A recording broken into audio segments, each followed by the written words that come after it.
Hello and welcome to the Build With Baer Workshop. My name is Pat Baer. I'm here to build a model kit and, of course, hang out with all of you. I'm throwing the Bear Cave, the Lego, the site, the emote in the chat. If you're currently a subscriber, you can reply with those emotes. Harold's already here in the chat, and Harold is hosting the stream. Thank you for that, Harold, as always, my friend. But yeah, throw those emotes in there for your subscriber. If you're not a subscriber, you can just say hi. You can use other people's emotes. Bobby's here. Hi, Bobby. This is the intro portion of the stream. Lashbrook is here. Hello, Lashbrook. Happy to have you here. We're hanging out. We're getting ready. We're going to do some model kit building. Aristophan is here. What's up, Aristophan? Happy to have you here. Working on the Kyrios. We've got the chest just about done here. The backpack, which we'll talk about. I built this and I didn't even talk about why it's got this weird big old backpack that kind of looks like it's, oh, I don't know, the cockpit of a plane. We'll get to that. And working on the head, we're almost done with the head pieces. I snipped out some pieces to get ready for it.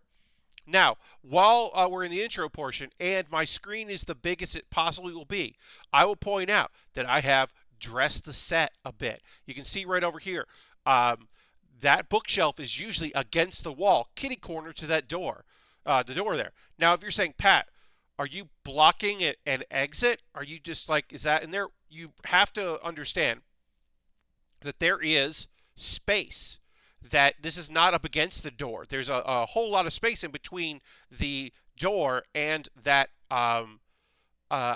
bookcase. And in fact, that bookcase is too far back. I'm going to pull it in. This is a big room, which is great because I don't feel like I'm cramped and trapped in a small bedroom like I was since July when I got here. So it's nice. It's big open space here during the day while I'm doing other stuff. It's great. It's not necessarily great because it is a big open space with off-white walls behind me and not the particularly best lighting in the world. It's not great for me. It does look like I have a Zoom background still. We talked about this on Saturday. I'm trying to fix it. Also, my webcam isn't where I would like it perfectly. I am also working on that. I have a clamp coming tomorrow, and it'll make things better.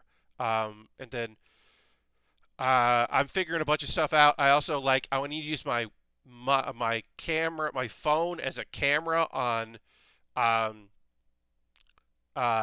Wednesday for my bonus stream. Hey, please come hang out on Wednesday. I'm very nervous about this. I don't get nervous. The last time I was nervous on a stream was because I wasn't nervous for the doing the jigsaw puzzle. I just didn't like it, but I wasn't nervous about that. I was nervous when I built the AE86, because it was my first time using liquid cement and doing a glue kit. So when I built that car, I was very nervous, and that's probably the last time I've been nervous on stream. But I am nervous about Wednesday. If you don't know, I am going to be cooking on Wednesday. I'm doing my first ever cooking stream. It's called the Prepare with Baer Workshop. I will be doing a very simple appetizer and a very simple entree compared to together. But I will be doing everything, almost everything from scratch. I'm doing a pasta dish, and I'm not making my own pasta, and that is it. Everything else is homemade ingredients, purchase ingredients put together, you know, that you would expect. Julie says, "Hi, Pat. I like your background." Well, thank you. I appreciate that. Also, over the door right over there, I did put a towel that I found, which is a kitchen towel, but I just stuck it there to give some sort of color in the background. This is not done, but this is better than it was on Saturday, I think for sure. So we're getting there. Yeah.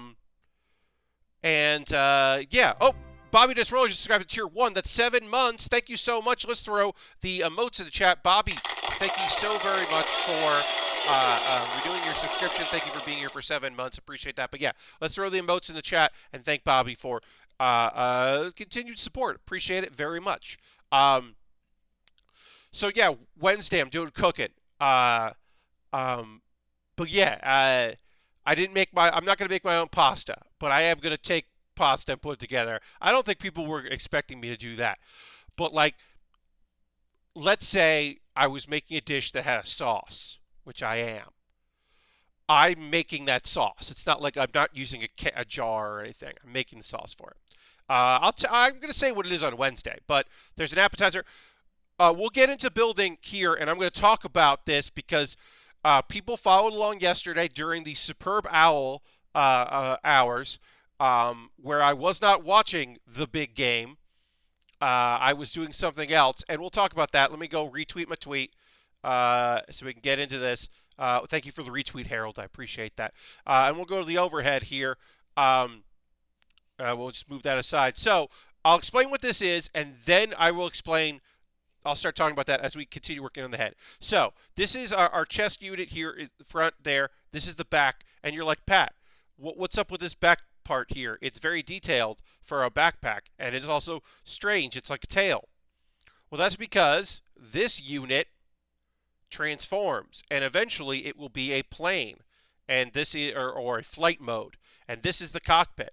So instead of doing the traditional take your shield and make that somehow your cockpit, this says no. The cockpit's on the back of the kit, and it just folds over, and then you like do the you transform it and do all kinds of stuff. This just popped off as it. And then it goes back here. So that's what that is. And that's why there's clear green here for the cockpit. This transformation is pretty cool looking. I also really enjoyed that the shield just snaps onto the side instead of just pretending the shield doesn't exist. There's a place for the shield, and that's cool. So that's the chest. Now let's work on the head. I'm going to talk to you about what happened during the big game. So I was minding my own business, getting ready for Wednesday. I found my iPhone stand, my smartphone stand and adapter, which will let me set up my phone to be a camera, because I'm going to have a third camera for not that many shots, but a few shots later in my stream on Saturday, or Wednesday, I should say. So I was getting stuff together for that, kind of prepping the kitchen a bit, getting those things ready, and it struck me that there was an item that I didn't have available. I needed a cheese grater. I am going to be grating more than just having a knife and just doing your own dice. Like, that's not going to work. I have a lot of cheese that needs to be grated. So I was like, let me find the cheese grater. Now, I know where it's been because I've made dishes that I'm not making on Wednesday before in this house. I've used the cheese grater. So I was looking for it. My folks, if you don't know, my folks are out of town for this month. This is their house that I'm living in. And they're out of town for the month. So I'm like, okay, well, they're probably watching the Super Bowl. My mom only checks her email in the morning. Whatever, I'll figure this out. I'll find it. I go to where it's supposed to be. It's not where it's supposed to be. I go, because I'm in the pantry / laundry room is where a lot of stuff goes and lives, and that's where things that you don't use all the time go, like that. There's a garlic press in there that I've never seen my folks use. There are various other items that are in there that we don't use that all the time, like some serving trays and some various other things. So there's some things in there. Coolers, stuff like that are up on the top. It's not where it should be. So shoot my mom an email and I go, all right, well, I'm going to use my detective skills to figure this shit out. I'm going to find this. I'll get it. Can't. Looking behind stuff, looking around corners, looking above, looking underneath. Do I look in the cabinets that are above the fridge that you don't keep anything that you use that often? Yes, of course I look there. We have a Japanese style tea set in there, and I don't know where that came from, and I can't wait to ask my mom about it, because what's that doing in there? That fucking rules. What's that? I don't know. That's what I found. Did I look behind things? Did I look where all the big pots are? Did I look behind the George Foreman? Yes, I did. Did I look before the waffle iron that I forgot we had, and now I'm thinking about making waffles this week? Damn straight I did. I looked everywhere. Did I look in the dishwasher, which I have not used since they left and I know was emptied? Yes, I looked in the dishwasher. I thought it might be in the dishwasher. It's not. Ooh, waffles, says Julie, right? I can fuck. Also, we have waffle mix, so I can just, in this house, I can just make waffles if I want to make waffles. I haven't decided if I'm going to make waffles or not, but I have the option to do that because we got a waffle iron. Also, I can make other things in a waffle iron.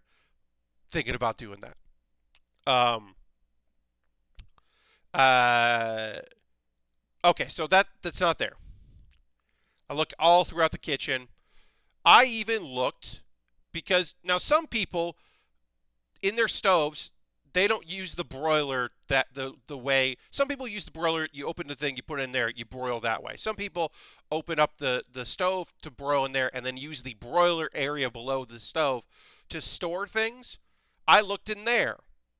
I found something I needed that I didn't know we had, but it wasn't the grater. Meanwhile, I've also been tweeting about this. As this is happening, I'm tweeting because I'm getting annoyed. And at first it was like a joke. Like it was a fun tweet to be like, hey, if you know where we keep the grater in this house, please let me know. Because it's like, ha ha ha, I'm having a weird time. And then people are giving suggestions. And a lot of them are great. Like, is it above there? No. It's not in the shelving above the microwave, which is above the stove. Although there's some stuff in there that I was like, ooh, this is nice to know these things are here. Hey, Lord Crashington, welcome. I'm telling the story of my epic journey, trying to figure out where the heck is the dang cheese grater, because I need that, which I know we have in this house. Because literally someone asked, are you sure you have one in the house? To which I replied, yes, I am sure. I know we have one because I've used it, so I knew it was there. And as I said, my folks are not going to reply because my mom does not check her email constantly.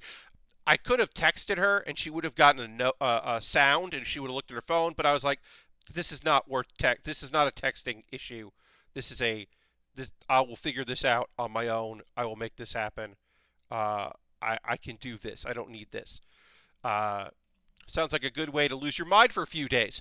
Well, I was kind of losing my mind. So honestly, and I'll say this. Tweeting really helped. It really helped.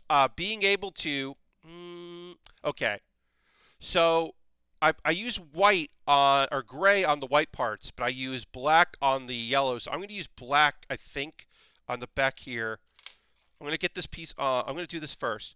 But yeah, I think I'm going to hit black on this. Yeah. Yeah, I like that. We'll do that there, because it is mostly on the yellow / gold that I'm hitting this color. So we'll hit that. Hey, Dirty just subscribed tier 1. That's 18 months. And once we hit that gong, well, I'm going to hit the applause first, then we'll hit the gong. Lord Crashington also wants me to hit that gong. Thank you very much for renewing your subscription. 18 months, that's such a nice long time. Thank you, Dirty. Appreciate that. Good evening, and thank you. All right, and I'm going to hit that gong twice. We got 2 gongs coming. We'll see what the gong sounds like in this room. Sounds pretty good. Now we'll do it one more time, and then we will continue working on this. So I basically gave up. I just was like, you know what? I'm going to wait for my mom to get email. It'll be tomorrow. I don't need this until Wednesday. It's okay. How goes the solo run? Good so far. I'm doing okay. I'll complain a little bit about a thing I tweeted about today, which was frustrating. But yeah, so yeah, like I said, I'm getting all the stuff I need. I'm doing all the stuff I got to do.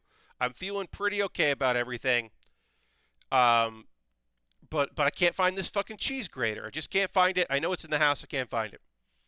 And then, I tweeted about it, and I said, like, honestly, I'm giving up so that when I go to do something else, I'll find it in this place that it should be, that I just haven't been able to notice it. You know that thing? Where you're like, well, I don't need, it's like, well, I know it's in somewhere, and then I'm just going to find it in like a couple days, which is why I'm glad I started looking for it on Saturday, or yesterday on Sunday, instead of waiting till Wednesday to go and find it. I was just like, I bet I can find this somewhere. If I just give up, it'll just appear. Okay, so we're done with the head here. We can attach the head. There's the head. Looking good. Yeah, look at that head there. And this moves around a little bit, but not much, which is good for when you have to put this on. Yeah, but there. Great. Everyone knows cheese graters go in the drawer under the cooking utensils. Yeah, so like I looked in the utensil drawer. I looked in the other utensil drawer. I looked like big utensils, like spoons and knives and stuff like that. I looked in the uh, random junk drawer that has like twine and twist ties and where we keep the packing tape. I looked in that drawer. I looked everywhere. Here's where I didn't look. And some people know this because they were not paying attention. That's a rude term. They were playing along at home while I was dealing with this. They happened to be on Twitter while I was having my colossal, somewhat break in my own understanding of the universe. Because the place that we keep the cheese grater in this house is the hall closet. We keep the cheese grater in the hall closet on top of the serving trays that don't fit in one of the cabinet drawers in the kitchen, because we have serving trays that are small and serving trays that are big. The serving trays that are big go on the top shelf in the hall closet where we keep the vacuum and winter coats and the broom and dustpan, which is what I was looking for. When I opened the broom dustpan, happened to go, you know what, I wonder how many light bulbs we have, because I might have to get more light bulbs. And next to the light bulbs, on top of the fucking serving trays, is a cheese grater. That's where we keep the cheese grater in this fucking house. We keep it in the hall closet. Where coats are, and the vacuum, and the dustpan, and the broom.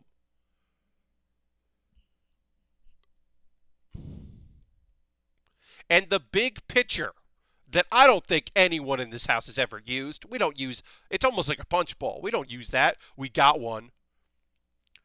It's great that you found it. Losing something like that is no Gouda. It can make one so blue. And Aristophan apologizes. Apology not accepted, Aristophan. No, yeah, it is Gouda that I found it. Yeah,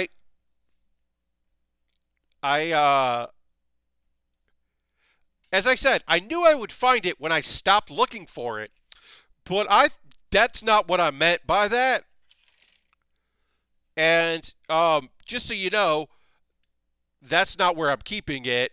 It's right now, it's on the kitchen table in the kitchen, because if I put it anywhere else, it will disappear, because my mom replied to my email letting me know where it was, which was not, she did not tell me the hall closet. She told me where I thought it would be, which is on the top shelf next to the coolers, because we don't use it that often, in the pantry, which is where I thought it would be. Now, she doesn't know why it's there. My dad doesn't know why it's there. The thing I can think the most of is the last time we used it was around Christmas, and it ended up on top of one of the platters that ended up in the hall closet. And we haven't used it since. Ristvan says, those were a good, slow, soft pitch there. Dirty says that to Aristophan, and then cheers me 500 bits. Thank you, Aristophan, for those bits. Bits and coins always appreciated, folks. But yeah, thanks to the lovely, yeah, and thank you for that. That's lovely. Thank you for the bits and coins, always appreciated. Thank you for the jokes, Aristophan. But yeah, so long story short, I got myself what I need, which is the cheese grater, and I will be able to grate cheese on Wednesday. That is all the hints you're getting today. Unless you're, yeah, that's what you get today. Is that it's gonna my stream on Wednesday where I cooked stuff on my Prepare with Baer Workshop. will involve cheese that needs to be grated. And you're asking, so, well, Pat, do you have everything else you need? Yes, I made sure I had everything else I need. I found a bunch of tiny bowls at various places that I'm going to put things in those bowls so that with the exception of like milk, I'm going to have milk in the container. Um, but everything else I'm going to like kind of like have in little bowls to I don't know. I want to fancy it up a little bit. I want to have some fun with this. I'm gonna enjoy myself a little bit on this one. Um, I think this is gonna be fun. Uh, and I hope y'all can tune in because I think it's gonna be a good time. And I will in the YouTube archive of it that's gonna go up um, on on Thursday. It'll go up. It'll have the directions for it. For the two things. But yeah, so speaking of which, right. So I found everything I needed to get this done, right? I got all the stuff I needed to do this. There was a thing that I needed that I didn't have, which was a couple ingredients that I was waiting on because today I got food delivered. There is a grocery store very close to here that does stuff. It is not, and they don't use Instacart. They have it is through the store. They have people deliver food, so it is not part of an app. You go to a website for the store, and they take care of you there, which is important to me because a lot of those apps are garbage, and they say that they give people tips, but if you tip them through the website, they don't get them all the time. Sometimes they do, and sometimes they don't. So I'm very wary of that, right? I'm trying to look out for people, trying to make sure things are okay. It's the fucking gig economy, and also like while plenty of people probably get deliveries, that's probably dried up a little bit as more and more people are like, well, I'm going to the grocery store, So I want to take care of people. I can't go to the grocery store, so I depend on this, right? So I order the food I need. I get the things I need for Wednesday that I don't already have. I get a few other things because they're charging me a delivery fee, so I'm gonna get mine. All right, let's get some before these keep going. These are the shoulders here. Before we keep going here, we'll get some color on these pieces here. Not much, but just a little bit of the gray, just to kind of clean this up. Anyway, so I get what I need here from them. Set my delivery time, which is in the late day because I didn't do it first thing in the morning because I'm not getting up in the morning if I don't have to. Forget that. So yeah, I take care of stuff, order what I need. They have everything. I don't have to get any substitutions, which is awesome because I don't want substitutions. I want the stuff I want. At least one thing, if I got substitute, it would be very bad. So I get everything I need. Everything's good. Get a few essentials, things that I didn't get before my folks left, all that. Everything's looking great. They're going to come, no problem. I've set up a thing that I think is pretty smart. I did this for my Domino's delivery on Saturday. There's a path up from the driveway up to the front door. I got myself a table, one of them, TV tray tables. They're nice. They're nice TV tray tables. Put one of those out there with a good sized rock, and I put some cash tip. The rock is a paperweight to hold it down, and then they can come up to the table. It is 8 feet from the front door, so even if I come up to the front door, they would have to move the table to keep walking up to the door. So they just put it on the table and then walk away. I did this with the Domino's thing, no problem. They take the tip. Do I tip through the app? Of course I do. Do I also tip cash? Yes, because you got to, because you can't trust them. So you still tip through it because not most, but a lot of app things don't let you not tip. Also, if you're not tipping through the app or the website, there is a chance that they will fuck with you because you say, "Oh, I'm doing a cash tip," and they're like, "Yeah, right." They've been burned before. So you do both. You do an okay amount, and then you on the app, and then you do a good amount in person. That's my opinion. You live your life. You do you. That's how I do it. That's what I do. That's how I live my life. You live life how you want it.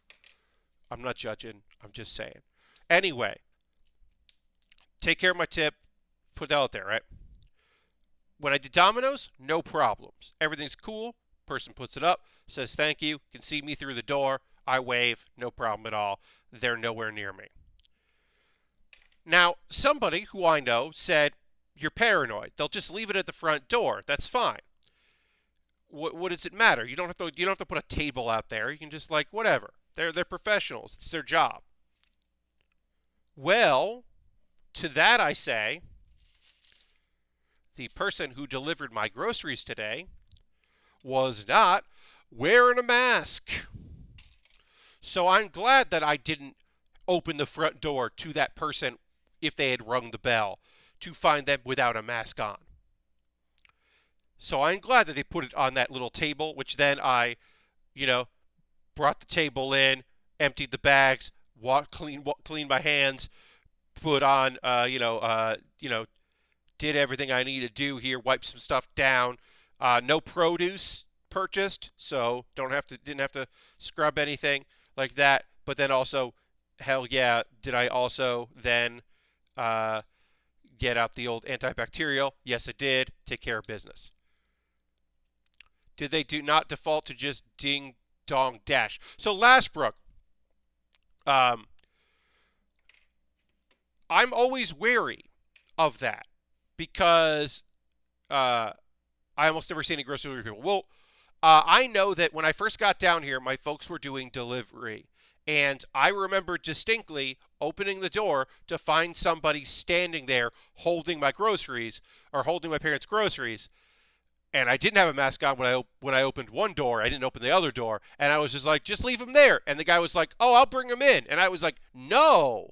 So that's from a different grocery store than what I ordered from. But I still don't trust anyone. And I've been proven right because that person didn't wear a goddamn mask today. That's my favorite version of grocery delivery.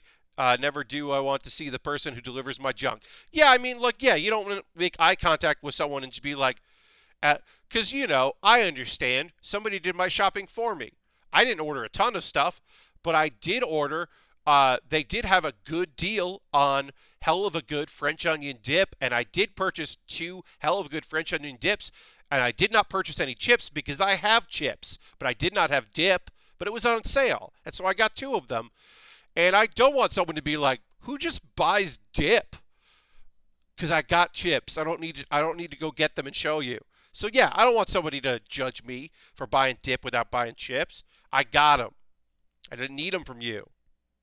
What I did need was a few things, including, and I didn't need dip, but I got it. And I'm happy I got it. Ugh. Anyway, wear a mask. That's what I'm honestly here to say. People need to be wearing masks and doing mask stuff. And I don't know what's going on. I mean, I fucking know what's going on. I just don't like it. Some fucking bullshit. All right, so we're gonna put this inner frame stuff on. I'm not gonna do anything here to this because we're just gonna be putting armor on top of it. So I'm not gonna worry about that. Because then we're just gonna be because you're not gonna see any of it. You might see a little bit of this, but if you see any of it, we'll put marker on it there. We'll do some panel lining later. I don't think we'll. Don't judge me for buying a 5 bag of Haribo and 2 18-ounce ribeyes. Hell yeah. That sounds like a party. And obviously, you won't be seeing or hearing me judge. No, thank you. You got what you need, and you do what you want. Also, I have, because money doesn't grow on trees, and I'm not making a ton of stuff here. I'm doing okay, but I'm not doing good, or well. I have been very good about not buying Girl Scout cookies because I shouldn't buy Girl Scout cookies. And then a friend made it very convenient for me to order Girl Scout cookies to help his daughter, and I respect it and appreciate it and want to get down with it. Actually, we'll do a little bit, but I can't, and I'm not gonna, and I shouldn't, so I won't. but also, oh man, Girl Scout cookies. I don't mind if I do, but I will not.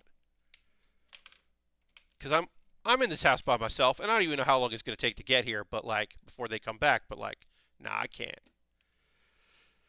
I will say one thing I don't have as much these days that I would like to have is willpower when it comes to food, because we've talked about this before. Food's my vice, y'all. That's what I got. I actually missed a step here. I got to pop this back off. I don't drink. I don't smoke. I don't do drugs. Um, you do you. You be you. You take care of yourself. You look after yourself. But I don't do any of that. Um, I eat food that's not good for me, and I enjoy it. That's me. That's what I do. That's Did somebody have sour cream and onion? Sorry, cheddar and sour cream potato chips today? Yes, I did have cheddar and sour cream potato chips. Did I dip it in French onion dip that I got with my food delivery? Yes, I did. Did it kick so much fucking ass? 100%. Am I good with sour cream? Like good on a like physical level? Not really. But it's worth it because it fucking kicked ass. Like that's my thing. My thing is food. So I'm gonna indulge. I'm gonna have a good time with it. I ate a whole can of rotisserie chicken flavored Pringles, which Bobby has to put in quotation marks new flavor. Like I didn't know it was a new flavor because I haven't had it before, Bobby, so it's gotta be new. In one sitting the other day. But yeah, look, here's the thing. Do Pringles come with a thing so that you can stop and eat them later? Yes, it comes with a lid. Technically, they are, they are for more than one sitting. But if you're just going to eat all the Pringles, just eat all the Pringles. And like the only time I'd say don't eat all the Pringles is when other people were expecting to eat some of those Pringles. Like don't deny people the thing that they would like so that you can have all of it. Outside of that, I kind of don't give a shit. Because it's 2021, or as I am starting to think of it, 2020 plus. Because it's just an extenuation of last year, continuation of last year. So 2020 plus is a nightmare. And if you can find joy, I am so happy for you. And if that joy is fleeting, okay. Whatever. Don't hurt anybody. Look after yourselves. Enjoy, please. And like, hell yeah. But anyway. If you live alone, you don't have to care about whether you should share your Pringles or not. Yeah. Yeah, I mean that's true. It's a true statement. There are other people in your life, like you gotta look out. I gotta check something real quick here. Sorry, folks. Check something real quick. Did I look at that? Did I do this? What did I put here? Yes. Okay. I want to talk about this thing that's happening with me. My review of the chicken flavored Pringles, they're pretty good. I bet they are. Here's the thing. Rotisserie chicken is just salted chicken. Good, not spiced, but flavored, juicy chicken. So like, yeah. As a chip, and then also potato, reconstituted potatoes? Hell yeah. That sounds awesome. Okay, so I want to talk about this real brief here. We don't have to get too into details. Y'all, my semi-regular, kind of every once in a while, D&D group has made the decision that we are going to become a weekly D&D group. And that means that my half-orc Echo Knight will return.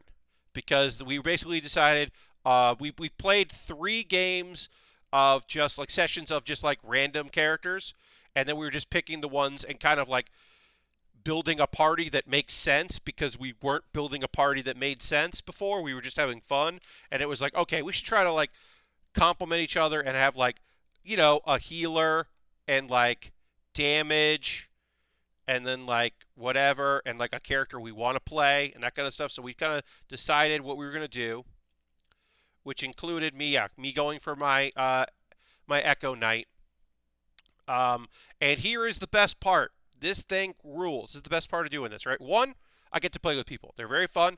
We are all comedians. One of us is a stand-up. The rest are improvisers and actors and stand-ups and all that. Only one of us is not an improviser, and that's the DM, and she is incredible at it. We got a great DM. We got a great crew. They're all funny people who are looking for a chance to have fun and do some acting and have a good time and play D&D and be nice. It's a lovely crew. We're all real good people. I'll count myself in that. Fuck it. I don't know. I'm good to these people.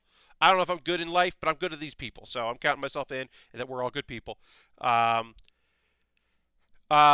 of us is a comedian, but also has a day job that is very high stakes and really well paid. And that person's day job, because of the contract that they are in, they cannot appear in podcasts or live streams of any kind or videos unless it is expressly shark juggler. Yeah, no. Unless it is expressly for promotion of their job, which this would not be because it is unrelated. So that means we cannot monetize this in any way, even if it is the funniest, best, D&D campaign you've ever heard, and it's great, and we think it's awesome. And be like, oh, wouldn't it be fun to do like a one-off and like stream it, or like do it a video for one of our YouTubes or all our YouTubes, or make its own YouTube or whatever? We can't unless that person leaves the group, and we don't want to do that because we'd rather play in the group with them. So that means that we are not trying to figure out how to monetize this shit. And that is just like a weight lifted off of me because I don't have things that I don't monetize anymore. I have things within things, larger things that I don't monetize. Like, I've got anime that are for me. Like, I've got a couple shows I'm watching this season I don't talk about during the streams. I don't talk about them in a larger sense, like when I do my wrap-ups. I'll say, well, this season of ReZero, I'm starting to like a character that I did not enjoy up until this point, but it's at the cost of one character being almost completely written out of the show, which is a real shame because she is my favorite character. I'll talk like broadly about that, but I'm not going to give you the beat and play-by-play of like Beatrice and what's going on with fucking Beatrice and how like, dang, all right, Beatrice, I didn't know you had a backstory in you. I'm not giving you that. That's for me. That show's for me. I'm not doing the play-by-plays of that show. But I don't have like, and there's a couple video games like I'm never gonna stream Hitman. Hitman is for me. I might talk about Hitman if I'm going to talk about like my favorite games of 2021, 2020 plus. I might talk about Hitman because that might be a thing that I want to talk about. It might even come up in conversation here in the larger scale. But it's not going to be something that I stream because y'all don't get that. That's for me. That is a thing that I can have for myself. That's important to me. But I don't have a lot of hobbies right now that I don't stream or make YouTube content about or talk about on my Patreon or anything like that. Because everything is a fucking hustle and I am a part of the gig economy and I gotta do what I gotta do. And then also, I never thought I would talk about anime in every build stream, but it is nice to have that thing. Like tonight, in the second hour, I'm going to talk about anime. I'm going to talk about 3 shows, one of which, predictably, I'm starting to very much dislike. One show that I am done watching, and I'm going to tell you why I'm done watching it. And then another show that I'm like, I could give or take this. Maybe I'm done with it, maybe I'm not. I don't know yet. And I'll talk about all those shows. But those are like kind of for me and kind of for you.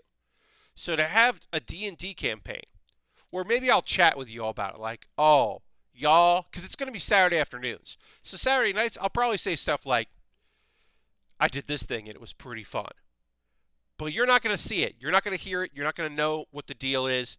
The in-jokes that come up, the discoveries that get made, the nonsense that we get into. You won't experience that. It's for me, and I need that right now.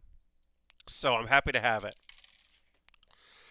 I made the choice to start streaming model kit building as an excuse for myself to build model kits. I wanted to stream. I had been interested in doing it for a long time. It had been something that I thought would be fun to do. And instead of video games, I chose model kit building because I missed model kit building in my life and I wanted it back. And I got it back. But now I don't build model kits when I'm not streaming. Well, thank you. I appreciate that very much. Distressing Spectator says you deserve that too. And Harold says, I know what you mean. I hardly ever play anything I don't stream these days. Yeah, right? So, like, it's important to have a few of those things. And have a good night, Harold.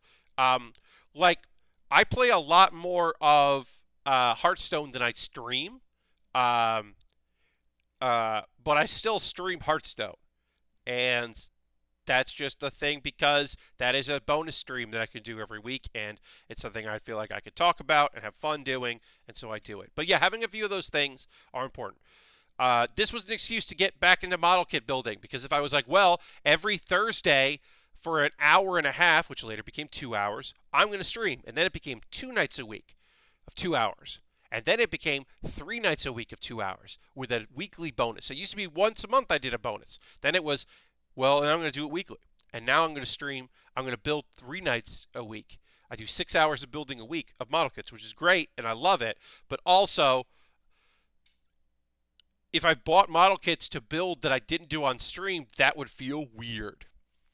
What's your Echo Knight's backstory? You don't have to share if you don't want to. Totally okay. I appreciate that. No, so I got myself a half orc, and the deal with our half orc is, he was trained, but not he wasn't trained properly on how to be a knight. He understands I am a knight and I do this stuff. He's a guy that wants to fight. He likes fighting, and he likes being physical. He is not fully aware. Yeah, he's tough and he's a bruiser. I just want a bruiser. He's not fully aware of what his echo is, and he doesn't like it, because that is a trait that I love that I feel like is very underexplored. Years and years ago, I wrote a pilot for a show that was basically a comedy version of Deep Space Nine. And in that show, there was a character who had a symbiote, because, like I said, it was a comedy version of Deep Space Nine, so there'd be a symbiote. And my thought was, what if this person and this symbiote don't like each other? Because you would, yes, what if Dax was like, shut the fuck up. Stop telling, no, you don't know what you're talking about. No, that's not what he meant. And was just constantly talking to his stomach where the symbiote is. And you never hear the symbiote. You just hear this guy arguing with himself. So that was the idea. And that pilot is fine. It's funny. It's basically that episode of News Radio where the radio station is in space, the weird fantasy episode of that, and Deep Space Nine. And yeah, it's probably some British shows. Yes, it is. Yes. Because I was heavily influenced by those as well. It's a fun premise. That was a fun character, and a fun idea. So I'm kind of playing with that idea, where I am playing with the notion of, what if the main character, or my character here, does not trust. It's not that he doesn't like his echo, is that he doesn't feel like he needs his echo to do stuff. Like, he's just basically like, no, I got this. Hey, stop it. Hey, no, I got this. So he's basically sick of his Echo butting into his fights, and he's just like, no, I can do this on my own. I don't need help. Now, I'm trying to make this very clearly. What I'm trying to do is, and I've told the people I'm playing with, I want this to be a conflict, but it's an internal exterior. It's an exterior and internal conflict. My character likes the people in the party. He doesn't want to be alone, but the role he has of the guy that punches things and fights, he's like, I got this. I don't need your help, Echo. It's not like, oh, I don't need you to heal and I don't need you to throw a fireball. You do that. I can't do that shit. I'm psyched you're on my team. And that to me is very important, that there is that my the people that I'm playing with understand that I'm not my character isn't an asshole. He might be an asshole, but he is not like a mean character that is like trying to have conflict within the party. He just does it like his own. It's basically the equivalent of, what if you were like, hey, y'all are cool, but this shadow, this thing that follows me all over the place, sucks. I hate that thing. And that's basically it. It's not complicated, but it's very fun for me. Oh yeah, no, it's so the night. Yes, so the Echo is basically like, the Echo is kind of like an after image, shadow-ish thing, and in my mind, it looks like my dude. It looks like magic effects on my half-orc, but my half-orc doesn't necessarily. My half-orc doesn't look at it and go, it's me. My half-orc looks at it and goes, oh, this guy again. Because, like I said, he's not fully, he knows, like, he knows some stuff, but he's not fully aware of what's going on. Like, he's like, this guy again. It's sort of similar to how animals don't understand what their reflection is. They're just like, oh, another dog. What the fuck? Like, he's not like that, but he is like, why are you here again? I don't need your help. Stop punching things. I punch things. It's kind of like that. I also have to do more research as we're going to play, because I've never played this kind of character or this class before, or specialization, so I need like more research. But it was just like the idea of playing someone who has such a dramatic internal conflict is very fun to me. Because it just felt way more interesting than just like, I don't know, I'm a bard, but I'm a stand-up comedian. Or like, I'm a mage, but I only like doing support magic, which is what I did in our last one-off. I tried that out, and that's kind of fun. A mage that doesn't want to be a DPS. Or like, I'm a necromancer or a warlock, but I only like cute things, which a friend of mine used to do in not D&D, but in a much more role-play light game. She was a warlock, but she only liked cute stuff, because that was what her character liked. Her character liked cute things. So that was her thing. She was just like, nah, like, hey, can you like raise the undead? And she was just like, gross. No. But I can summon some fire bears because those are cute as hell. And you're like, okay, great. Please summon some fire bears. She's like, great. It was fun. I don't know. I like D&D. Honestly, mostly, for real. It could be D&D. It could be Fiasco. It could be Lasers and Feelings. It could be any number of things. I mostly, in all earnesty and honesty, just want to fucking hang out with some people and do some cool shit. And, like, talk on Zoom and hang out and, like, have a good time. That is the thing I am most interested in is this going to be a good time with people that I like very much? And some people maybe I don't know super well, but I know well enough? Yes. If I can get some creative energy out, fuck yeah. So psyched about having creative output. That would be just so nice. But a lot of it is just like, this will be a fun thing, and I'll be able to, like, do some shit. Um, okay. So this is going to go like this. Yes. All right, we'll get a little bit of some panel lining on this piece here. I hear you. Bonding. I missed that. Yeah, I mean, especially in the month of February 2020 plus, I should say, where my folks are out of town until the beginning of March, and I don't have. There could be days where I don't open my mouth to talk, unless I am talking to myself or something. Occasionally, I will be in Zooms with people. Uh, uh, I have a lunch Zoom group. We meet. Uh, Basically, a Zoom opens up and people just pop in and out to take their lunch breaks together and kind of talk and convene. But I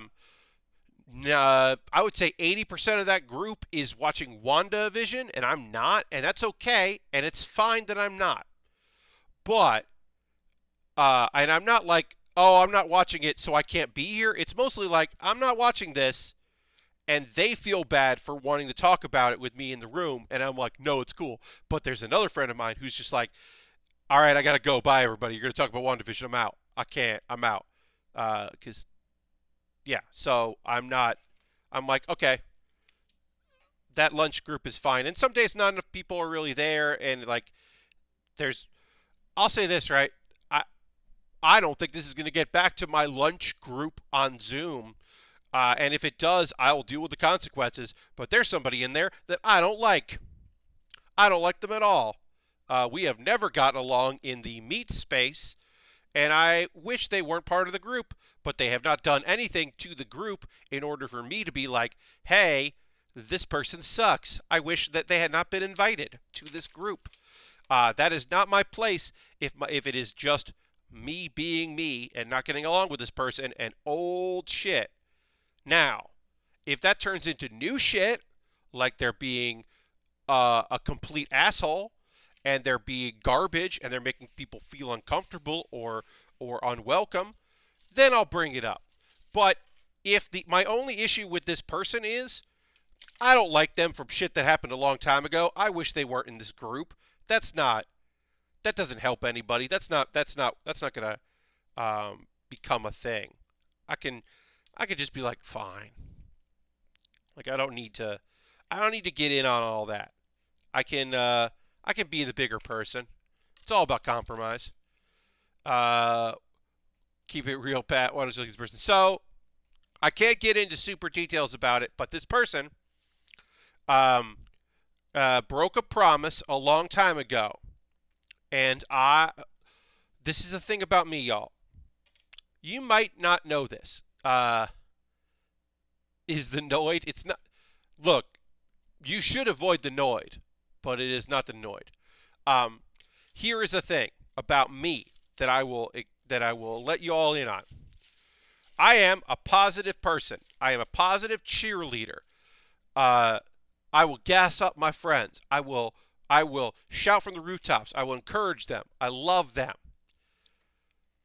But that's a double-edged sword. And the other edge of that sword is that if you cross me or you cross my friends, you get the equal and opposite energy of that shit. And by that I mean is if you cross me, I never forget and I never forgive. I don't do either of those things. Ever. I don't forget. I move past it. I internalize it. I do it get the job done, do what we need to do, move forward in the positive direction, do our task and don't worry about it. But it doesn't go away. It lives there. So if you like broke a promise and didn't do a thing and left people that I care about in the lurch and then tried to blame somebody else and then when that didn't work, not even offer an apology, the person you committed this offense to may have forgiven you or may have forgotten, but I have not, and I will not. So the person that I do not generally like transgressed in a way that was not cool and really made my a friend of mine, a mutual friend, who's not even in this lunch group. She is not in this lunch group. She is not part of this. But this person made her life harder than it needed to be for an extended period of time and made a situation that was supposed to be a positive one into a very negative one. And I have not forgiven the person or forgotten what has happened. And should I be a bigger person? Of course I should. Will I? Fuck no. So as I said, I am not ready to be like, hey, how do we uninvite this person to lunch? But if they say, oh, you know, my schedule's changed and now I got to eat at like 11 and so I'm not going to be able to come. Do we want to do this early? I'm not going to be like, we definitely should do it early. I'm just going to be like, oh, that sucks. I will say it in a nicer way than, oh, that sucks, which is clearly indicative of that I do not think it sucks, and I am very pleased. But if they stop coming, I will not be sad about it, is what I'll say. And that's my thing. That is why I am, if we are going to talk about houses of the book created by the person that we do not give credit for, you know, the wonderful world of wizarding created by Hatsune Miku, that we all come to know and love, when we talk about the houses of that particular place, folks are sometimes surprised to know that I identify as Ravenclaw and not Hufflepuff. Because by my vibes and my support system, you would say, well, Pat, you're definitely a Hufflepuff. Like good vibes, good support vibes. You love your friends. You're hanging out. You want to have a good time. You're looking to relax and all that, and chill, and do your thing. And yes, I like those things. But I'm not. That's not actually my energy and who I am. I like to think of myself as a go-getter who I'm not evil. I'm not evil. I do want to be appreciated and respected for the good, cool shit I'm doing. But I find that I am the kind of person that wants my Huffle friends, my Puffs, to have a great time and to have no issues and just like do the cool creative things they want to do and live their lives and support people and be great. And if anyone ever fucking crosses them, they will be destroyed with the same energy that I bring to my pursuits of my own goals. And that's my energy, folks. That is my energy. I will have lunch with Hufflepuffs all day and wish them well and go see their shows and hang out with them and do whatever I need to do to make sure that they're having a great, grand fucking time. But at the end of the day, I don't turn the other fucking cheek. It's like, because if the house needs to get burned down, I'll burn it down. I have said this in my time as a manager, an employee, as a member of an improv group, members of sketch groups, members of collectives, that I'll be the bad. Somebody's got to be the bad guy. It could be me. I do not care. I will take that burden on gladly. There was an improv group. This was years and years ago. We were in this practice group, right? And some of us were like, we want to become a performance group. Basically, if you call yourself a practice group, you just practice. You get yourself a coach. You get yourself a performance space. Everybody gets together. You practice. You work on some stuff. You kind of have goals, personal goals, and goals for the group that you're trying to accomplish. And you're looking to get out there and just get reps in, right? Hey, I want to work on this. Hey, I want to work on that. Hey, let's try to work on this together.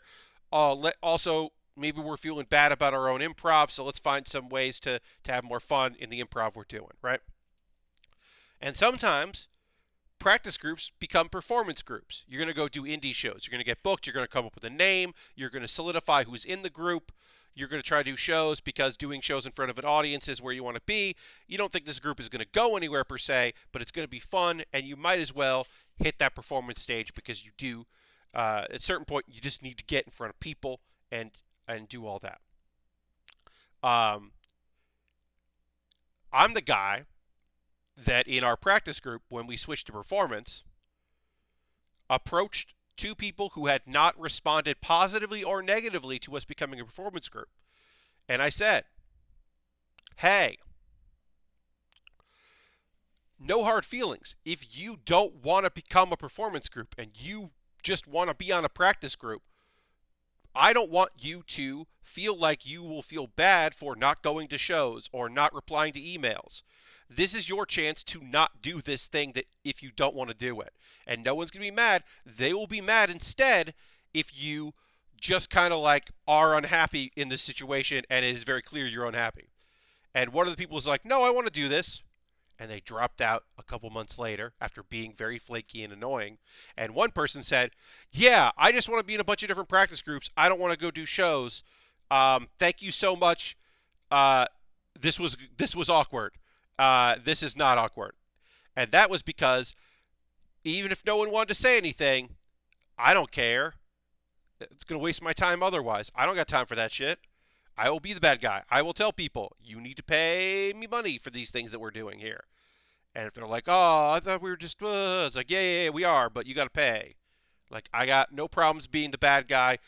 I used to say I have no problem being the adult in this situation, and that's rude, and I don't want to do that. That actually is rude, because everyone in the situation is adult, and they're not being childish. This is just how they're dealing with a situation they're uncomfortable in. So I don't want to say that anymore. I'm trying not to say that when things are getting like awkward like that, of being like, oh, well, somebody has to be the adult. It's like, no, we're all fucking adults. But somebody has to be the bad guy in situations. Sometimes you don't. Sometimes there are situations you don't have to be the bad guy. But I got no problem being the bad guy. I don't have any problem being the person that says the thing that people were thinking. Because sometimes it's good that way, because like I said, one person still couldn't take the out. That I knew that person wanted the out, they still couldn't take the out. The other person was like, great.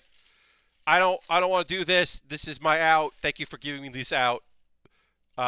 This is way better. And it's like, perfect. I will also say that on 2 occasions in my time as an improviser, I convinced our coaches to join our team, which was definitely just like, some people were like, oh, what? And it's like, yeah, we're becoming a performance team. You sometimes get out of your chair and join us. Do you want to just do it? Or there was somebody that was teaching a class, and we stopped. The class ended, and we were performing. We were going to stay together and perform the form. And I was like, hey, we're doing the show, and some people have dropped out because they weren't interested in continuing this, or some people were like not available when we can do shows. We got room. Do you want to like do it with us? Like, you helped us develop the form. Do you want to like come and do it? And they were like, oh, I didn't even think about that. It's like, yeah.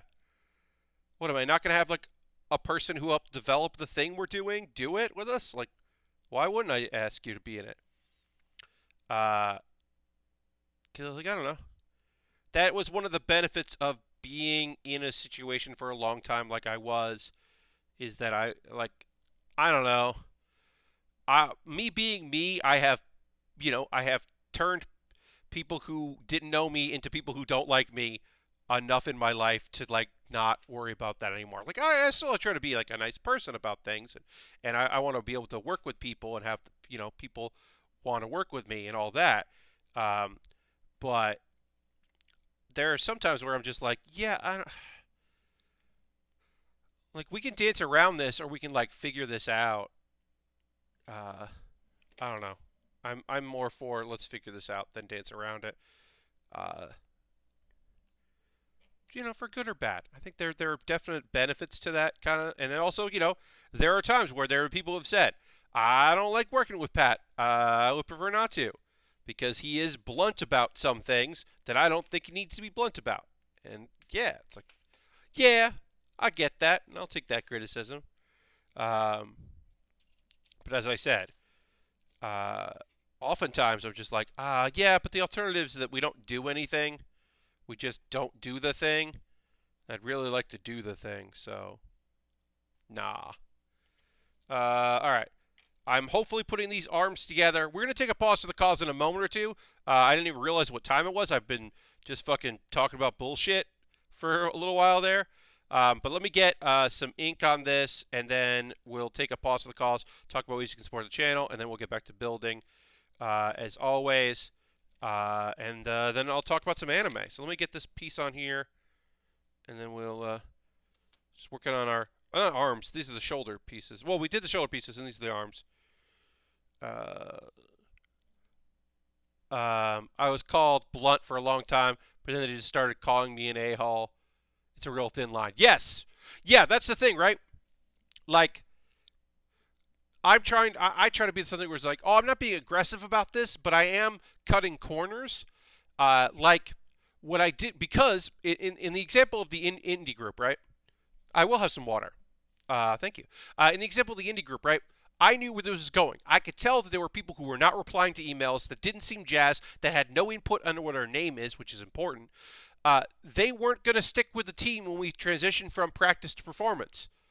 So why was I going to have them like no-show performances and wonder to the last minute if they're going to come and not be jazzed about it and feel awkward about being there? I've already done that. I already done that 5 or 6 times at that point. So I just cut my losses by saying like, hey, you don't, please, if you're not excited about doing this, don't do it. Don't feel like you're obligated because you've been in this group as a practice. Like, bow out. This is your opportunity. And like, yeah, that's blunt, but that's me trying to save everybody time. All right. So before we get back into working on our components here and putting some armor on and working on this right arm, we're going to switch to the right arm. Let's take an opportunity here to throw the Bear Cave leg of the site emote in the chat. If you're currently a subscriber, you can throw those emotes. Let the people know. Becoming a subscriber is a great way to support what I do here. You could use Cash Money. You could use your Prime token. Do you get Prime Gaming token? You have Amazon Prime linked to your Twitch. You could do that. You could gift a sub. If you want to gift a sub, hey, Jam, welcome. If you want to gift a sub, that's another way to help out people in the community. You could do that. You could join the gift sub leaderboard. Right now, there's nobody in the leaderboard. Also, bits and coins, always appreciated. We got some from Bobby tonight, or Dirty, I'm sorry. Apologize. We got some from Dirty, which I knew that. I apologize for that. Dirty gave some bits. We got a few from Harold as well. Bits and coins, always appreciated. That is a great way to support what I do. Yeah, you can be a subscriber. You get emotes, and you don't see ads. It's nice. I don't ever turn off, like, I don't do, like, follower-only chat or subscriber-only chat. I will do that in an emergency situation, like if we get rated, the bad kind of rated, like rated for sport, then I will switch it to, you know, followers only or subscribers only. Most likely followers only, because it means that you have to be following me for like a day before you can do that. But that hasn't happened. I'm just aware of it. But yeah, if you want to become a subscriber, that's a great way to support what I do. An alternative is joining my Patreon, because there are different tiers on Patreon. If $5 a month isn't going to do it for you, $1 or $3 could. Maybe that would be great. Maybe you'd love to do that. You could do that. You could join my Patreon. Patreon.com/PatBear. If you're watching this later on YouTube, what's up, YouTube? You can find all this in the show description below this video, so check that out. So we got Patreon, direct donations, everything I get through Patreon, through PayPal, through Patreon, through Twitch, through my PayPal and Streamlabs, and coffee, goes to buying kits and equipment. And if you want to do a direct donation, you're more than welcome to at any time. I would love that. You don't have to do any of these things, right? Give me a follow if you haven't already. Turn your notifications on so you know when I go live. These are things you could do. Mostly, if you want to be here and help out, that would be awesome. I would love it. You don't have to. You could if you wanted to. Those are other ways to support what I do here, and I appreciate it very much. Because I have to keep buying model kits. Now, there's an alternative to me keep buying model kits is if you see something on my Amazon wish list, you could buy that through Amazon and it'll come to me, and then not only will I make a video about it, but it'll jump the queue. I got a few things on my Amazon wish list. I'll talk about them briefly. I just added the Sazabi SD from Char's Counterattack. The Sazabi, that is the SD, the Super Deformed. The SD kit, I just added that. That's cheap. That's an easy little build. A lot of stickers on those kits, but I haven't done an SD in a long time. I like having cheap options. I've got inexpensive Lego. I've got Pokemon. I got some nano block kits. That would be odd to build. I've got Lego sets and high grades and master grades. All kinds of different things that I would love to build. I would happy to. You could buy those on my wish list. They come in the mail and they jump the queue. That's the real thing. If you buy something from my Amazon wish list, I will build it before I build anything else. So, it just jumps the queue and I get to it before anything else is there. So if you see something in there and you'd like to see me build it on stream, you could buy it and I make a little video about it. We'll get back to building in just a few minutes, folks. I just got to go. I only do this once a stream. The alternative that is, if you want to support two local businesses at once, because I am a business, if you want to support me and another local business, USA Gundam Store, which is based out of Florida, small business. I missed the exclamation point again. You can go to USA Gundam Store, you buy a gift card, you send me a whisper on Twitch or a DM on Twitter with a code you get in your email, and I buy something from USA Gundam Store. I didn't talk about... I might talk about it after we talk about some anime, because I won't talk too much about anime tonight, because I only watched 3 shows, and one of them I stopped watching during the episode. I should talk about Canadian Gundam. The Canadian Gundam Store, which is the Gundam Store on YouTube. I just started watching it. I think I'm done watching it, but I don't know. It got recommended, and I was like, oh, okay, this person just films themselves being upset about the boxes that they order because there's been some damage in their many, many model kits that come in. Okay. It seems like a very poor attempt at increasing knowledge about people knowing about your store, but whatever. That's beside the point. You can buy something from USA Gundam Store. I have a Discord. That's a free way to support what I do. You can go to my Discord. I post build photos at the end of every stream. People post things they're working on as well. It's a very relaxed, cool little spot on the internet. It's a fun little Discord. So feel free to join that. A couple videos to watch. Pat Bear's Anime Club. If you want to know what I'm watching this season, I talk about all the shows I'm watching and the shows I'm not watching. This was my winter 2021 preview. So I watch that, or talking about those shows. I'll have a new video up on Monday for Pat Bear's Anime Club. And then what do I have here? Oh, Bear With Me. Bear With Me is a reaction video series. My next one is going to be weird. This one is pretty fun. I reviewed 3 short soda reviews. I reacted to some reviews. A professional wrestler out there named Jeff Cannonball does soda reviews on his Twitter, and I watched 3 of the videos and gave my thoughts on them, which was fun. It was fun to do. All right, those are some videos you can watch. Let me get ready to get back to building and talk about some anime from the past couple days here. All right, let's get that. And I'm also going to drink some water because I was told to drink water and also was going to anyway. So we'll do that. I'm going to drink a little water here.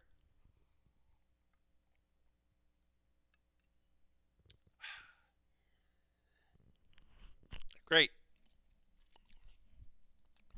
Water. It's what I'm drinking right now. Let's go to the Kyrios. We got to finish up locking in some of these arms. And I'll talk to you about some anime. So, overall, if you haven't been watching Jobless Reincarnation, I've talked about it on stream. Here's the short pitch of it. It's the web. This is an anime based on the web novel that started the modern isekai genre's emergence. It built a lot of the rules for modern isekai. Isekai means different world. It's a person is died or is transported into another place. Stuff happens. the things we think of when we think of modern isekai are because of Sword Art Online, which is technically an isekai, but whatever, becoming a very popular anime, and this series being a fundamental series. So that means modern isekai learns from it. So it makes a lot of mistakes. It makes a lot of choices that reflect, like, you can see it in other shows, but also other shows learn from it. And it does some things right, but it does a lot of things wrong. And the number one thing it does wrong is I fucking hate Rudy, the main character, so much. And then a thing that people have pulled back on or become aware of, this show doesn't do, which is we are introduced to a character who fucking sucks. Maybe more than the main character? I don't know. But we get introduced to the fiery redhead, angry, entitled, spoiled character. What is her fucking name? I forget. Oh, Eris. Eris. I saw her in the closing theme and animations, and I was like, oh no, this show has a tsundere character, doesn't it? And yes, it fucking does. Now, if you're unfamiliar with that term, basically, it's the thing where, like, they say that, like, in a playground, if somebody pushes you down, it's because they like you and they want your attention, but they don't know how to, like, express themselves, so they just act out. Or the people that are, like, mean, and you're like, I don't know why you're so aggressively mean, but also around me all the time. That's tsundere. We've got ourselves a tsundere character here. She is definitely not going to be able to express her own feelings and emotions about what she's feeling about the world. She is entitled. She has some abilities here. Anyway, that's... we got a new follower. Thank you, Mad Titan. Appreciate that. Welcome, welcome. I'm working on the Kyrios here, and I'm talking about some anime. All right, we finished all these parts here. Now we're going to start working on the right arm. So we'll just take one of these here, put one on the side. Did you get the RG Zeong yet? No, I didn't. My personal feeling about real grades is I don't like building them on stream. I like master grades. I like the 1/100 scale more than anything. The 1/100 scale isn't going to have as many tiny pieces. High grades aren't going to have so many tiny pieces. To be able to talk, keep an eye on chat, focus on what I'm doing.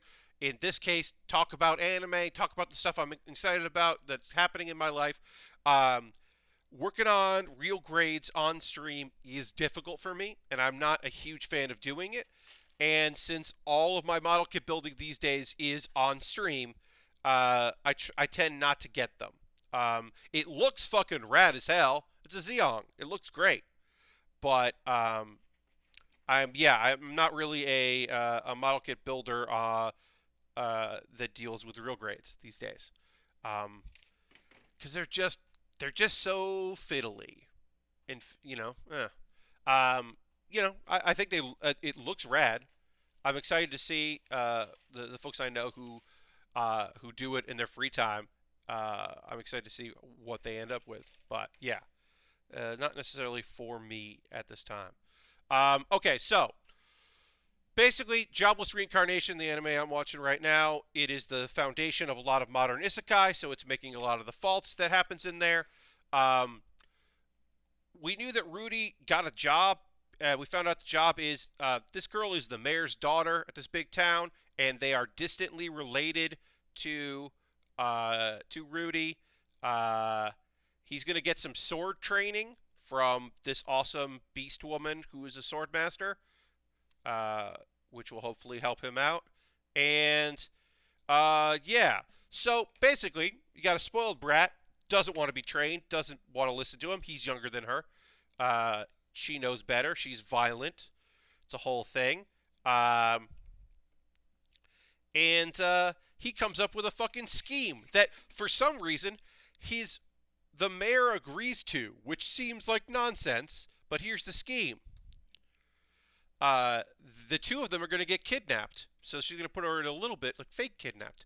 Going to put her in some peril. And then Eris is going to, like, figure out, oh, I should have listened to Rudy. He knows what he's doing. We'll bond a little bit. And then, he'll be able to teach her. Because the whole point of him doing this is, if I do this, then it'll be able to pay for myself and his friend to go to the Magic Academy, which is where he wants to end up. So he's got to do all this shit, right? So things don't work out too well because one of the guys who's in on the kidnapping turns it into a real kidnapping, which Rudy probably should have seen coming. And Rudy managed to get away, and he's dealing with more than he thought he was going to have to deal with. Prance says, well, I love this kit. Yeah, this is a really fun one. I've been looking forward to doing this for quite some time, the old Kyrios. Because I really enjoyed the Dynames, which I built last year. So I was excited to work on this one. Yeah, welcome. Anyway, kind of interesting. Rudy needs to get bailed out by the Catwoman or the Beast Woman, I should say, that's gonna train him, and is confronted by Death. He was looking to just get away from the kidnappers, but she realizes the easiest way is to fucking murder them. And even though he's in a magical land and he's powerful, he basically is just like, oh yeah, I didn't consider the possibility that I was going to die. It did not occur to me. What happens if as a reincarnated person, I am killed?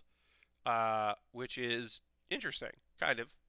But anyway, she gets some respect for him. She approves of him as her instructor. That's where we're going with the rest of the story. We won't see Sylphie, who is a character that I like, for 5 years. He's also, like, basically his dad is like, you can't write home or whatever.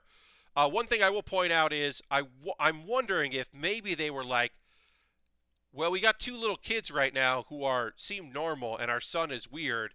Maybe we don't want him around them. And I don't know, but I think that's going to be really weird when he comes back in 5 years, and his younger brother and sister are like 5 years old, and they're like, why is our older brother fucking super powerful and also kind of creepy? Because that's the character. I don't know. It's a whole thing. All right, so we got an arm, most of the arm done, the shoulder done. We got to put some stickers on here. So we got to put a sticker on 21 and then put A1 on there. So we'll move on there. So anyway, considering that I watch a lot of isekai, it is, to me, interesting to watch this show. I'm enjoying the process of watching it. Also, it's beautiful looking. They put a lot of effort into the show. The animation, I think, is beautiful. So I am appreciative of all of that. But the main character fucking sucks, and I hate him. And it's mostly right now I'm like, oh, well, it's kind of cool to see the shows that I do like, the postmodern shows I like. Like, it's interesting to watch this, and then on Tuesdays watch That Time I Got Reincarnated as a Slime to see like where the subgenre has gone, like how far the subgenre has traveled from that to where we're at now. Like, that's kind of interesting to me. All right, so we're going to put a sticker on here. So basically we're going to put a sticker, a gray sticker here, then we're going to put a clear piece of plastic over it, and then we're going to put a green piece of plastic over that. And then we'll get some cool looking effects by doing all of that work. We could also apply another sticker to this if we wanted to, which is different, and it's a different kind of sticker, and we're not going to worry about that. So we'll just do this here. Alright, so apply that. Let's see, we're just applying a sticker right there. And just get that in there. Alright, so this didn't go on flat, so we're going to pull that back up. and reapply it. We only got a couple reapplies of this sticker before we then would have to do something else to adhere it. But yeah, that looks good. Get that tapped down. I mean, we're going to put plastic over it anyway, but that way so it doesn't peel up. Okay, so I bailed on X-Arm. I am now done watching X-Arm. This was the comedy event of the season. Move over, Horimiya, Take a Break, Quintessential Quintuplet Season 2. The real funny show this season is X-Arm, and that is completely and totally unintentional, hilarious. I do still recommend that somebody go out there, watch the first episode. It's on Crunchyroll. You can watch it with ads if you don't have an account on Crunchyroll. Or if you want to watch like 6 minutes of episode 2 with me like laughing at it, that's on my YouTube. You can find that in my reaction video series. It is unbelievably terrible, and I can't believe it exists. X-Arm is the comedy event of the fucking decade. Yeah, it is. It is an unbelievable waste of talent. Now, when I say talent, I mean voice talent, because the voice actors, they're not given anything good to do, but they are trying. Like, some of them are trying to give this bad dialogue a go. Like, they're trying hard. So it is a waste of their talent, and it is a waste of time and a waste of money. The only people that very much benefit are people that worked on Gibate, which was, up until now, the worst Crunchyroll original. Gibate was terrible. The monster, the 3D monsters looked awful. The plot was inconsequential. They set up a kind of interesting story that they couldn't pay off, and did a terrible job with, and then they had to make some big choices to explain. There was time travel and monsters and a virus that turned people into monsters, and the explanation for all of that was a couple characters were aliens, and the time travel happened because the intelligence of the ship willed it. Someone wishing for help made time travel happen. And they were just like, and literally they were like, wait, what? God, that's an awful show. Also, they murdered one of the, they waited like till like episode like 8 or 9 to introduce a really cool character, and then killed her in episode like 10. And it was just like, fuck off. Fuck right off. Can't introduce a cool character like that and then just be like, hey, this show doesn't have enough cool characters. Here you go. Later. Oh, wait. We barely had her be in the show. What do you mean you don't feel bad about it? The closest thing to the Room of Anime we'll have got. Yeah, so the Room is an interesting comparison. So when I because it's not Birdemic. Because here's the thing about Birdemic.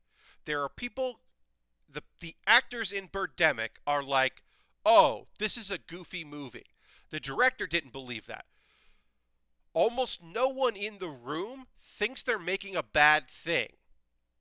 Tommy Wiseau has later kind of softened on the idea that he's making a weird thing.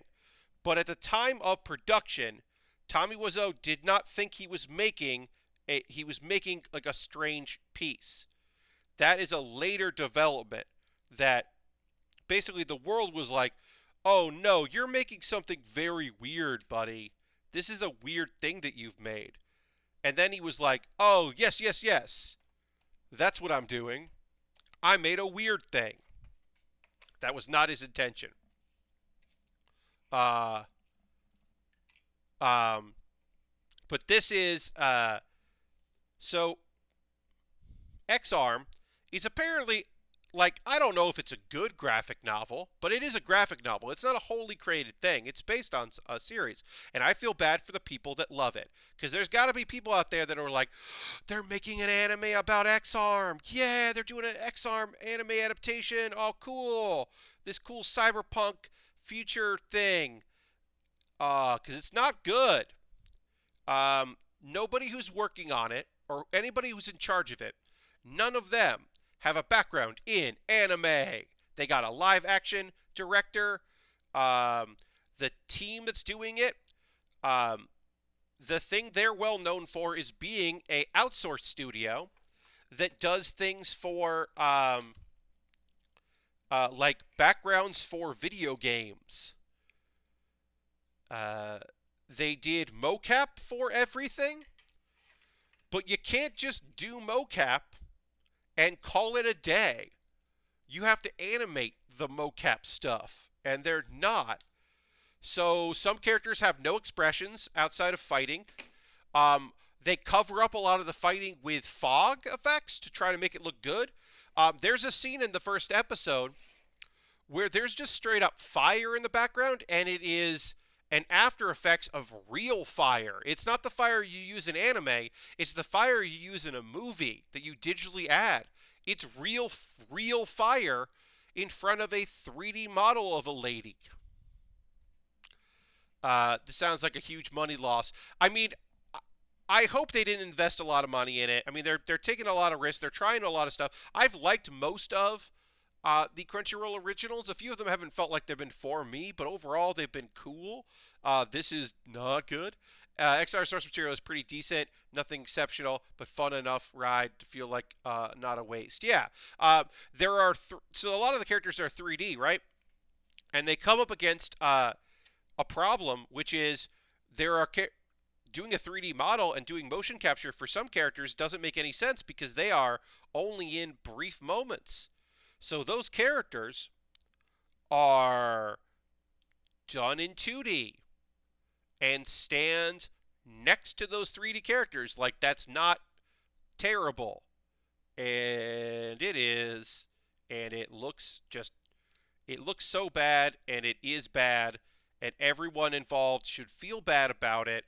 And it really only, honestly, I feel like is good. It's going to hurt the studio that's making it, because if this was their big way out of doing just backgrounds for video games and trying to be an art house thing and maybe get into other things, they're going to run into some issues because they'll take a hit. The live action people who are involved aren't probably going to see any problems. They'll just go back to live action. Yeah, I mean, maybe. I think it does. Honestly, in my opinion, it hurts every Crunchyroll original going forward because everything will be compared to this. So when Crunchyroll originals are not that old of a thing, and to be like, yeah, we made, like, Gabate, like I said, was the one. Now, the thing about Gabate was, I think there was only one clip. Like, they knew that was bad. So there's only like one clip on Crunchyroll's YouTube, on the Crunchyroll collections, and there have been, I think the only thing that's on there is the trailer, which is basically also, hey, guess what? They didn't even make a trailer based on episodes of the show. The trailer is just parts of the opening.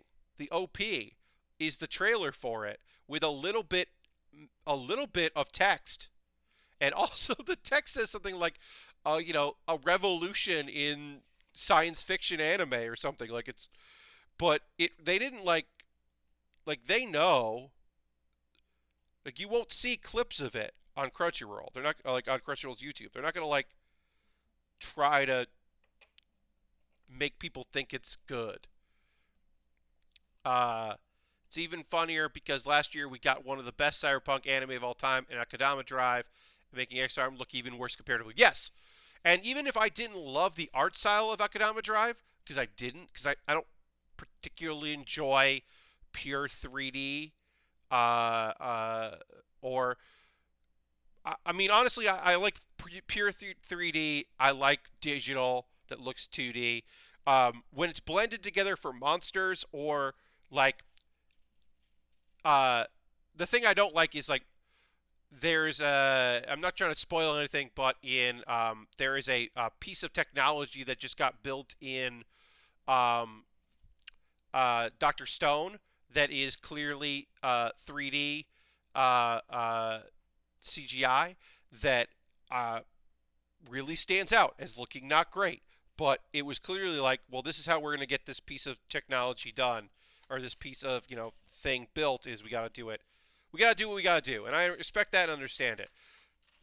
Um, like I'm kind of overlooking it in um, Soma Spider. So what? Like because the spider is digital, but a lot of the stuff she fights are uh, CG monsters, and I'm like, this show doesn't get made if they don't do that. So fine, they gotta do it.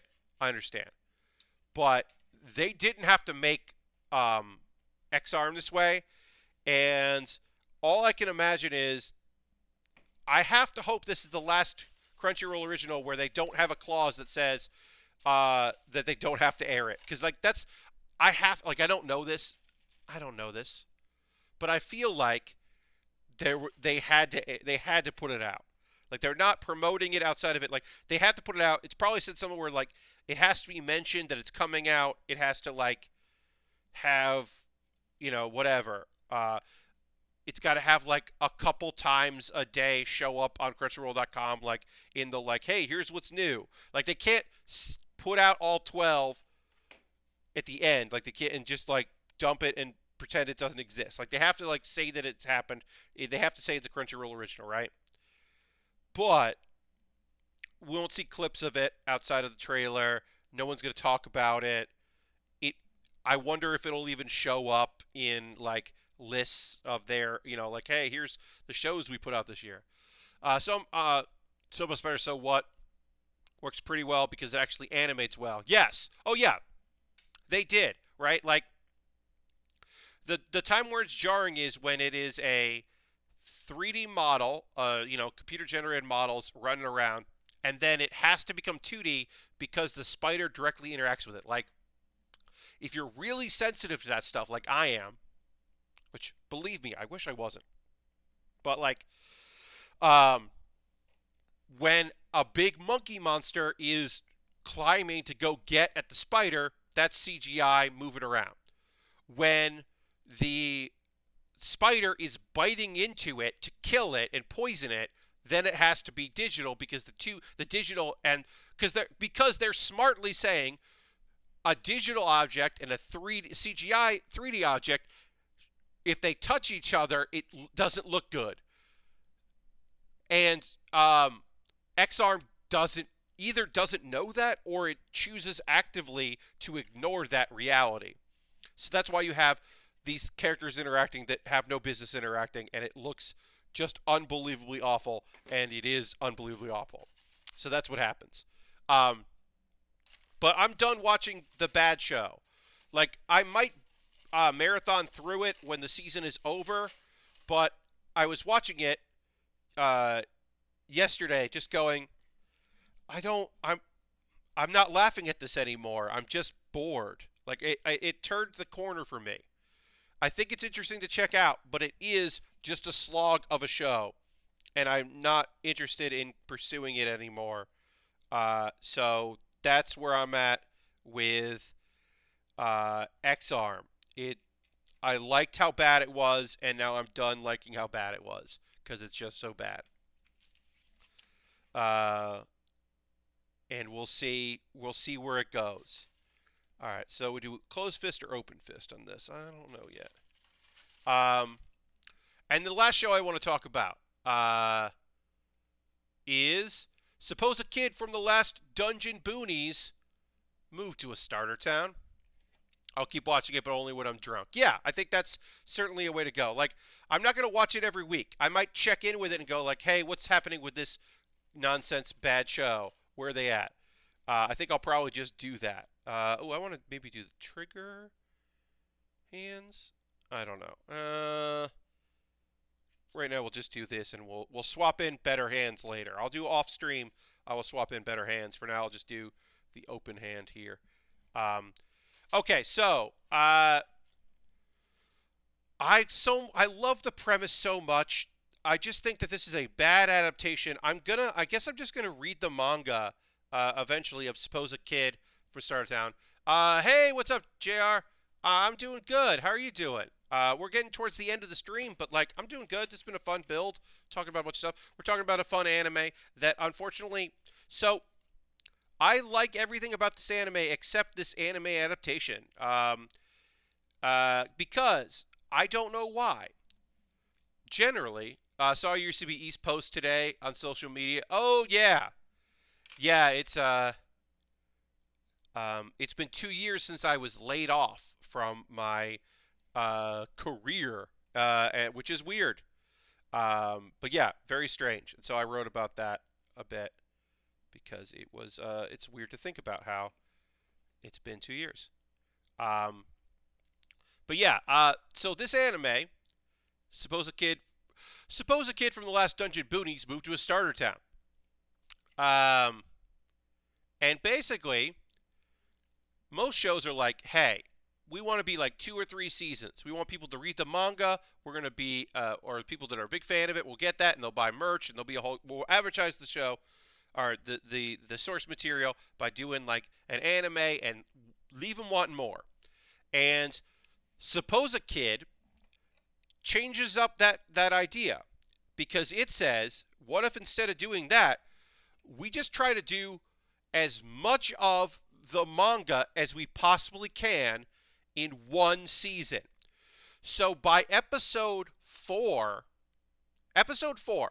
introduce the premise, introduce the characters, solve one of the characters' major problems, find out that one of the characters has a secret backstory, find out what the goings on are, figure out the betrayal of one character who is actually the bad person, find out they're being controlled by someone in the shadows, reveal to someone in the shadows is the Demon Lord, defeat the Demon Lord, find out that the person we thought was a bad person is just being used, save the day. That's episode 4. Oh, also tease that there is another bad that might look like a good person, but is a bad person. That's episode 4. This is episode 6. Episode 4's storyline should have been 12 episodes. Like the whole fucking season should have been. They did it in 4 episodes. And I was like, and I've asked, I'm like, is this just the pacing of the show? And they're like, no, it's not the pacing of the manga. They're just like breezing through stuff, and it's weird. I don't know. It's very strange. Oh yeah, Prance, I should say. Prance Tulane. It did look like this was going to be a very busy season. Like I was overwhelmed because it looked like there were going to be like 9 shows I had to watch on Friday and Saturdays. My Friday and Saturday viewing right now are 4 shows. Like I knew I was going to drop Back Arrow. It has mechs in it, but it has mechs and cowboys, and I was like, I guess I'll watch Back Arrow. I kind of want to know what the deal is, and then I found out what the deal was, and I was like, oh, he has amnesia? Pass. He has amnesia. The mechs don't look that cool. Uh, I'm good. But I was like, I'm still gonna like check it out. But yeah, there was a lot of stuff I thought I was gonna be having to watch this season, and then I was like, oh, actually, no, it's not that great. Um, Anyway, we're in our second chapter. I am pleased to announce that the character Mikona, who was introduced last episode, who is probably going to be set up as a tragic queer character in a show that up to this point has had 0 characters who are queer, because she is a woman who is in love with a woman, love/obsessed with a woman, and I was like, oh, come on, anime. But she wasn't in this episode, so we'll see her later, I guess. But they finished up a storyline. Oh, I don't know why that got broken up. The first thing a mech series needs to do is make cool mechs. I totally agree. I don't know why that got flagged. Sorry about that. Yeah, I mean, I don't think the mechs in that show are too bad. I just think the story is weird, and I don't care. Because I'll watch a mediocre show if it has a cool mech in it. But these mechs aren't that cool. Like, I mean, I watched Knights and Magic. Knights and Magic is a boilerplate isekai. There's nothing exceptional about Knights and Magic, but the mechs are cool. Uh, so yeah, I mean, I watched that. Uh, Even though it wasn't good because the mechs were cool. Oh, check it out. Um, all right. But this show, uh, Automod hates me everywhere I go. Oh, sorry about that. Um, so this show finished up the story. Literally, episode 6. We just had an arc that was 2 episodes. We introduced 3 new characters that were main antagonists. We explored the backstory of one character who we have known very little about, and then we finished it up. I'm going to give you the highlights because we don't have much time left in the stream. So basically, um, here are the things that I was interested about in this episode. One, our friend Rio, um, she we've known that she's gotten like this like mithril arm. She's got like this arm, and I thought it was that she had like uh that she had like a missing arm, and then she said she got this metal arm. It's not. She has a regular arm. I guess it was cursed or something, but she's got an arm, and then she also has this arm, and it's like okay, and then it turns out that her sister um was being manipulated by someone, and we don't some old man, and we don't know who. Um, uh, and he was using Raw in order to obtain the Holy Sword. And she doesn't. And now he erased her memory, so she doesn't remember him. And apparently, this dude wants to kill Alka, the head of the village that Lloyd is from. So uh, that is the deal. So this is our new antagonist, is some old man. And I'm like, oh, okay, sure. The other thing about this, if your mechs aren't cool, you need to work much harder. Indeed. The other thing about this episode, I really liked that Lloyd. Okay, we're done with an arm, by the way. Um, Lloyd thought that Marie was kidnapped, and he fucking stepped up. Our boy Lloyd stepped the fuck up to go help out. Now, did he try to solve his issue with Philo by arm wrestling her? Yes, he did try to solve his problems with arm wrestling instead of an actual fight, uh, which is silly. But it did save her life because he probably would have killed her if he tried hard. I don't mind that he doesn't think he's strong. I do mind that he doesn't know how strong he is. I kind of do mind that he doesn't have any self-confidence. I wish he had some self-confidence. Our boy. I wish our boy had a little more faith in himself. He doesn't. Did I mess up this arm? If I messed this arm up, I did it on both parts. Trying to get this. I want to get this arm on here. It doesn't want to seem to go in, and I don't know why. All right, I'm not gonna bother trying to get this arm on. I'm just gonna do a little bit more with this thing. We'll get a little farther in with our arm here. We'll get some armor on our arm. Haha. Because we got a couple minutes left in the stream. I just want to finish up. Also, Philo, when she gets defeated, she's just like, "Hey, marry me," which I thought was like a fun choice. Because she's a martial artist. Oh yeah, there was also a thing where Selene, for a while there, her belts didn't help her, and that was weird. But then she figured out how to use her magic belts, and that was cool. Uh, let's see. Oh, also, the 2 girls, Mina and the other girl, like decided they're not gonna attack them anymore. It seemed like one of the girls is gonna try to join them, and then I don't know what the other girl's gonna do. the sister. But yeah, it kind of worked. It looked like it kind of worked out. This is not the right piece, which is nice. Yeah, it was nice to see Lloyd like step up and be like, "Oh, I gotta help my friend, even if I'm scared that I won't be able to do anything because he believes he is not powered enough." But yeah, and then we got the big bad, and there's a new big bad, and like I don't know when, like he could get defeated like tomorrow, the next week, for all I know. Um, it's such a fun premise about a dude who is super overpowered and doesn't realize it.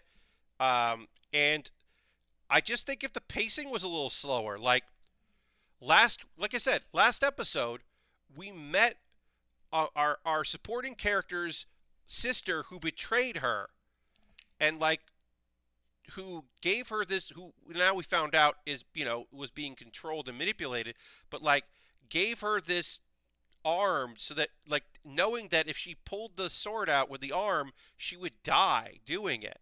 Like, there's pathos to that. And like it ends with them like trying to repair their relationship some. And it's like pretty fucking neat that that's happening in this. But also, it was 2 episodes. And I don't know. The choice is so strange to be like, we're just going to do we're going to do the whole series. I guess we're doing the whole series.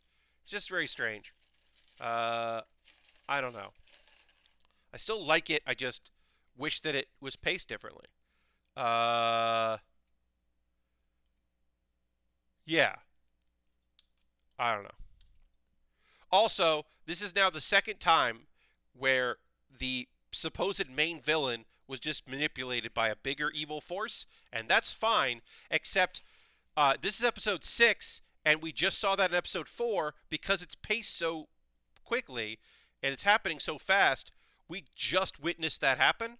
Like, we just saw that happen with another character. So, like, it doesn't feel as interesting to me to do that again, like, right away. Because it just feels like, all right, well, there's only big bads. There's nobody who's actually evil in this show. They're just being manipulated. Like, come on. That, that seems like a cop-out. So, I'm not super thrilled with the show at the moment, but I like the premise a whole lot, so I'm going to keep watching, and I hope that it's more fun. Also, there's some sort of steampunk-looking character that has, like, goggles and a hat and a lollipop, and I imagine she is an evil scientist because you just looking at her, I'm like, that's an evil scientist. So we haven't met her yet, and I'm imagining we'll meet her, I don't know, next week, the way this show is going. So, yeah. I'm a little down on it because it's a really fun premise, and I wanted it to be a show I really liked, and it just isn't. But we're going to call it quits there, folks. We're going to call quits on tonight's stream. Thank you all so much for being here. We are going to raid. That's what we do. As I mentioned a couple times throughout the stream, my next stream is on Wednesday, but it's my bonus stream. So if you would like to see me do some cooking, well, the Prepare with Baer Workshop is exactly what you should check out. That's this coming Wednesday, 9 p.m. Eastern. I will be doing an entree and an appetizer, and I think they're both going to be very fun. You're welcome to come hang out. How long will it be? An hour and a half to 2 hours, probably. It shouldn't take too long. It should be pretty chill. I hope you'll come check it out. I think it'll be very fun. Well, thank you, Bobby. Appreciate that. If you're looking to see how far I can get on this and where I'm going with this kit, I will continue the building process on Thursday. We'll back to our regular themed streams of model kit building on Thursday. We'll finish off this arm, and we will start, I assume, the legs, because that's usually the next thing. Waist or legs. Those are the only two things left. And then weapons. So we'll get into that. We are going to raid. That is what we do at the end of every stream. So feel free to come along on this raid. We're going to find somebody cool that we like out there just doing things that we know and we want to go give a shout out to. Well, I mean, Mary Kish is playing Yakuza 0. So we're going to go raid Mary because, one, Mary rules. Uh, and also, yeah, Mary's playing Yakuza, and she's rad as hell. So we're gonna go hang out with her. Yakuza 0 also rules, so we're gonna go do that. So feel free to come along on that stream. Uh, thanks. Have a good night. You too. Thank you so much for being here. Appreciate it. But yeah, feel free to come along this raid. Mary rules. You're gonna love her. You haven't watched Yakuza 0 stuff in a while. You haven't played that in a while. So come hang out with her and her lovely rad community. And hopefully, um, I will see you on my next stream, which is going to be on Wednesday, 9 p.m. Eastern, for the Prepare with Baer workshop, where we're going to go make some stuff. So feel free to come along on that. I'll see you in the next Build with Baer. Have a great night, everybody. Goodbye, goodbye, goodbye, goodbye, goodbye, goodbye, goodbye, goodbye.